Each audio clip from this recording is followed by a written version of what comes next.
The cafeteria was loud that afternoon, laughter echoing off the walls and trays clattering as students passed by, but in the middle of it all sat her, silent, eyes fixed on her lunch. The new girl. Small, quiet, almost invisible.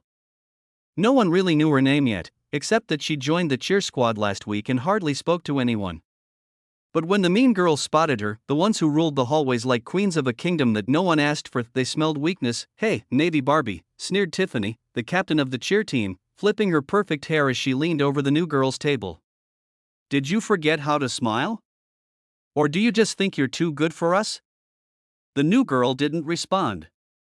She just lowered her gaze, pushing a piece of lettuce around her plate. Her name was Haley, and she'd transferred from another state just a week ago. Nobody knew much about her background. No Instagram, no TikTok, nothing. Just quiet, polite, and distant. To the others, she seemed shy. But inside, Haley wasn't shy, she was scared. Scared of attention. Scared of being found. Because moving here wasn't just a transfer, it was a restart. Her father, a decorated Navy SEAL, had recently retired and moved her across the country after her mother's passing. Haley was still trying to figure out who she was without the strong woman who'd always been her anchor, but the bullies didn't care about that. They saw her silence as weakness. The next few days were brutal. Whispered rumors in the locker room. Missing shoes from her locker. Notes taped to her mirror with words like, "Cheerleaders need confidence, not cowards." Haley tried to hide it from her dad. Every night, he'd ask, "How was school, sweetheart?" And every night, she'd force a smile and say, "Good, Dad." Just trying to fit in. He'd nod and grin, that strong, comforting grin of a man who'd seen real war but still believed in peace for his little girl. "You're tougher than you think, Haley. You've got your mom's heart and my training. That's a deadly combo."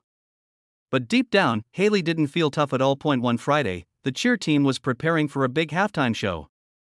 Everyone was buzzing with excitement, everyone except Haley.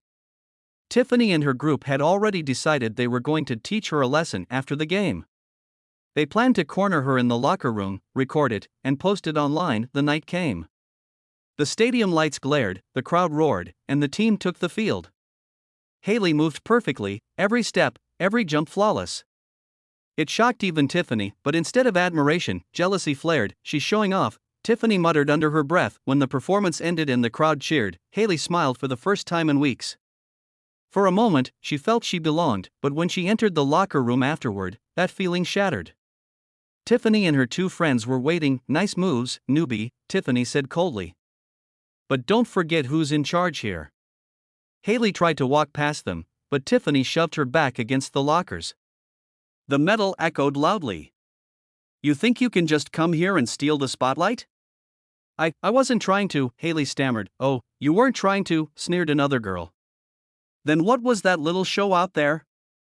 You made us look bad." Haley's heart pounded. She didn't want to fight.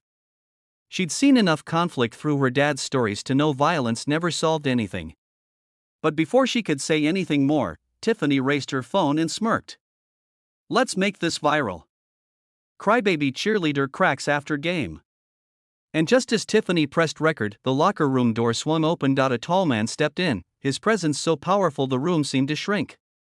His eyes scanned the scene in the phone, the fear in his daughter's eyes, the cruel smirks on the others' faces. It was Haley's dad, the man who had led missions in war zones. The man whose name made entire platoons stand straighter. The man who, right now, looked like he could freeze time with a single glance. "Haley," he said quietly, his voice calm but sharp as a blade. "Is everything okay here?" Tiffany froze, her bravado instantly crumbling. I wasn't talking to you." His gaze cut through her like steel. Haley's lip trembled. "They were just teasing me, Dad."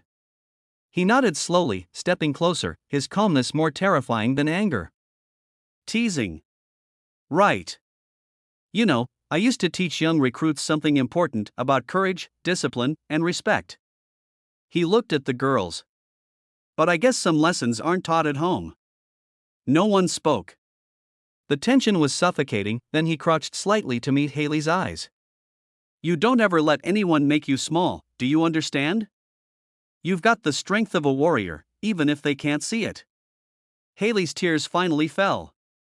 I didn't want to cause trouble. Standing up for yourself isn't trouble, sweetheart. It's honor. He stood and looked back at Tiffany.